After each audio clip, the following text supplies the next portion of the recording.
All right, well, vastly different views of the state of our union heading into this fall general election presidential campaign season.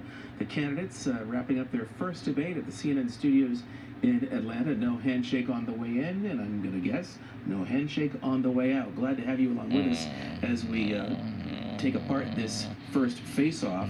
And earlier in the evening we talked about style versus substance. There were at times periods of substantive discussion on matters including immigration, the abortion issue, the economy, Russia's invasion of Ukraine.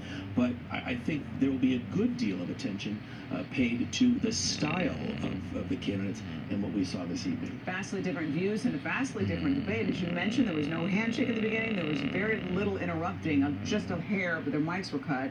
And very little mudslinging, although there was a little bit when it came to the important golf game.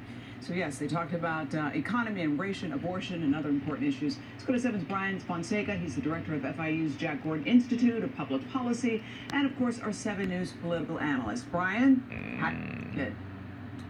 this was a rough one. And if I were to sort of call out the elephant in the room, certainly the style over substance might be the conclusion for tonight.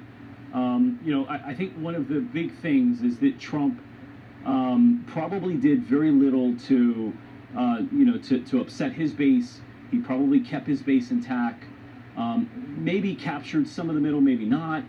On the other side, Biden's demeanor just in the outset of the debate may have cost him a little bit with his base, but certainly didn't gain him anything in the middle. In fact, when you start tracking some of the focus groups and polls that are happening in real time online, much of those non-committed voters were not very quick to pick a side. But as the debate unfolded, you started to see more defections from the Biden camp than the Trump camp over the course of the debate. It did appear that, and there'd been a good deal of reporting on the eve of this, the question of which former President Trump would show up, the one who would throw stones, who would be aggressive and interrupt, or one who would be more disciplined and more policy oriented. And it would appear over the 90+ minutes that the second version of the former president is the one who appeared on the stage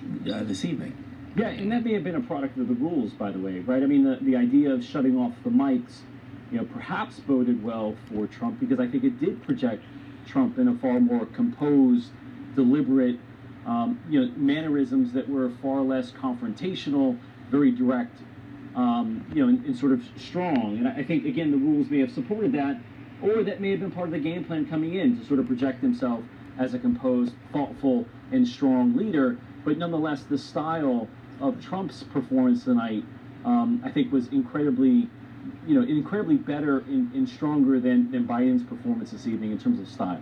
Well, let's briefly talk about the mudslinging. There was very, very little of it, although President Biden did say to former President Trump, "You have the morals of an alley cat," talking about his indiscretions. And Mr. Trump said to President Biden, "I've never seen anyone lie like this." So there's a little bit of mudslinging. Does that, sway any of those voters in any way, or just sort of keeps things as they are? I mean, I think it keeps things as they are, but if you were tracking a bingo card tonight, and there were several that were going online, there's probably quite a few people out there that scream bingo because of some of the exchanges that happened throughout the debate.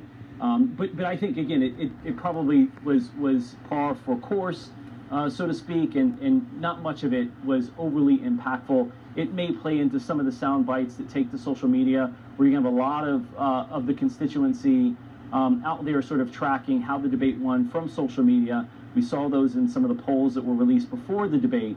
And so you might see some of those quips sort of take form and maybe go viral in the social media space after the debate. In fact, we're seeing that already, Brian. We've isolated a couple of moments, and what we'll do is we'll play them back and then get your reaction to them on the backside.